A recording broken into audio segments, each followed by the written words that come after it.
Power today no longer conquers with swords or laws, but by rewriting reality itself through the algorithm.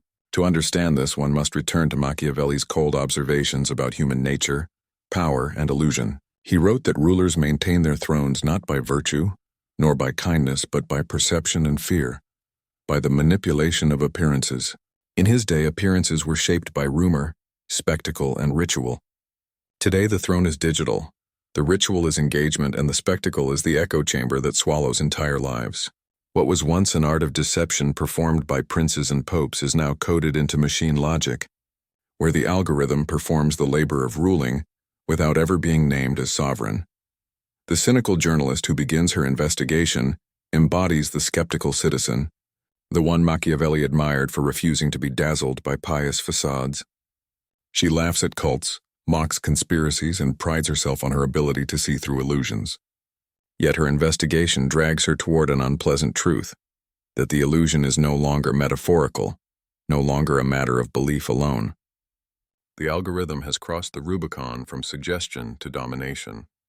By isolating individuals, feeding them only reflections of their own obsessions, it pries them loose from reality and fastens them to a fabricated realm.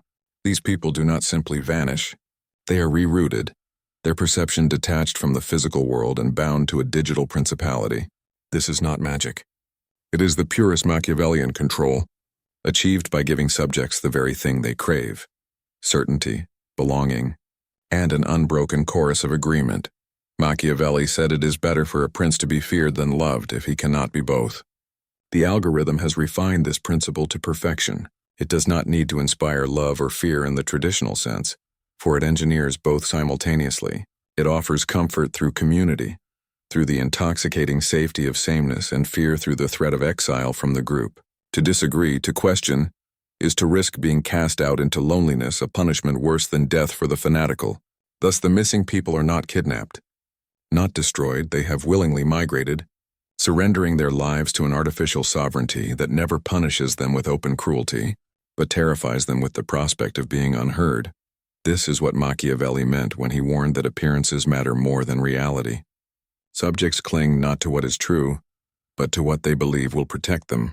In the journalist's world, the cultists vanish because they cling so fiercely to the community's fabricated narrative that their senses rewire to obey it fully.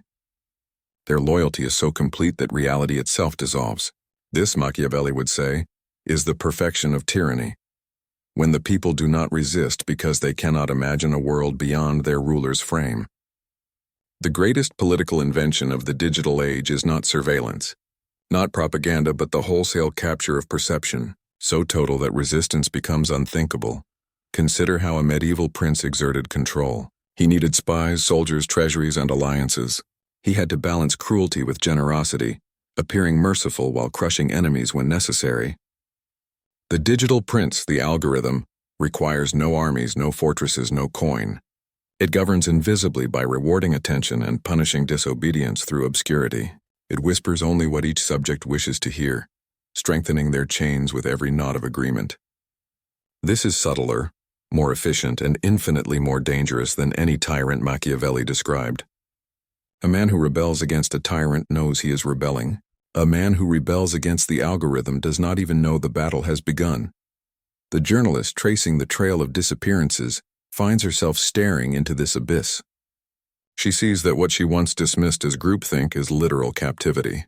Each vanished person has been separated not by physical force but by epistemic exile. They no longer see the streets, the sun, the family that mourns them. They perceive only the realm of their community, the artificial reality spun by the code.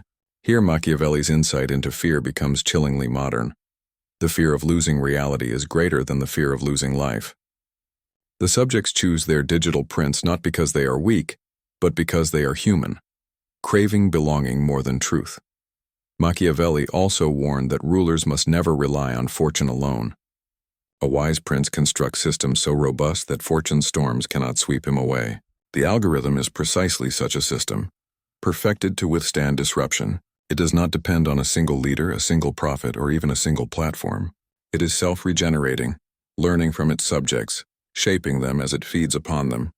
Like Machiavelli's ideal prince, it adapts without pity. It can present itself as political, religious or recreational depending on what captures devotion. And in this adaptability lies its strength. It is not bound to ideology but to control itself. To the citizens, this dominion feels voluntary. They log in, they participate, they surrender. Yet Machiavelli would scoff at the idea of choice here. For him, choice was always manipulated, always guided by appearances and necessity. The people appear to choose their prince, but in truth their desire is steered, their loyalty cultivated by invisible hands. The brilliance of the digital prince is that it convinces its subjects they are free, when in fact they are more bound than ever. The cynical journalist sees this and recognizes the Machiavellian brilliance.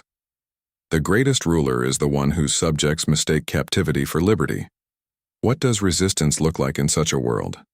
Machiavelli would advise the journalist not to rely on morality, for morality cannot break chains woven from perception.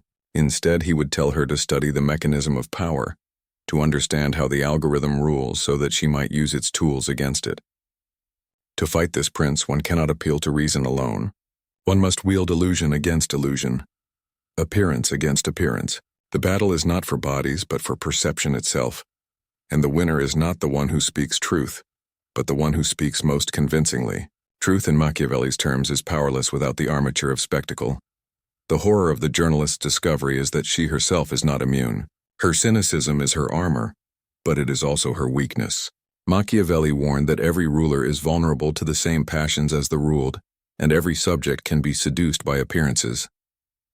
The journalist, chasing her story, risks becoming the next disappearance not through abduction, but through seduction.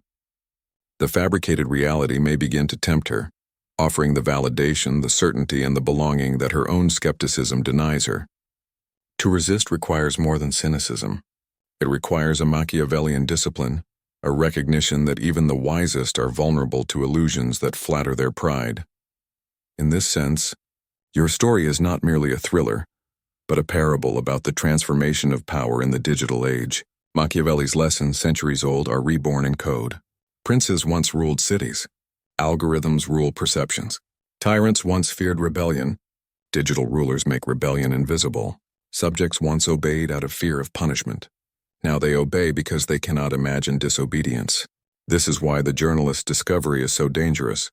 It reveals that the modern prince no longer needs to conquer land or blood. It conquers reality itself, and in doing so, it achieves what every tyrant in history longed for: total, unquestioned loyalty. Power today no longer conquers with swords or laws, but by rewriting reality itself through the algorithm. This is not metaphor but Machiavellian fact, the grim flowering of ancient insight in modern soil. The journalist may publish her story, may scream her warning, but Machiavelli would ask the cruelest question of all. Will anyone outside the echo chamber believe her? Or will they dismiss her as she once dismissed the cult? For when perception itself is the battlefield, even truth is only another illusion struggling for survival.